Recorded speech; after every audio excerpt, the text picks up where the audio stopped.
Many of you out there have called with your concerns about the amount of garbage and the illegal dumping that's been taking place on this particular site. It's because it's a private area that doesn't allow us as a county to go in and do any of the cleanup. Over the last year and a half, we've been taking a lot of steps working with Home Depot and Winco and the other merchants here. We've been able to access and put the cameras on site. When you look at the dumpsters out here, we've substantially reduced that. And then also the illegal parking. If you notice, we have reduced substantially the amount of parking that's been here. We don't have any squatters here. We don't have any of the RVs that are being parked here. And I think a lot of that has to do with the cameras that we have put in these particular locations.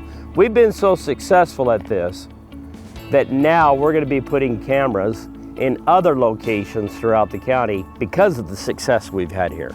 We'll continue to do that. You as citizens play a big, vital role in all of this. If there's any of those type of issues, you can report these kind of incidents by going to pinal.gov. We just want to let you know things that we've been doing and the initiatives that we've taken as a county to help make our community much better looking and more beautiful.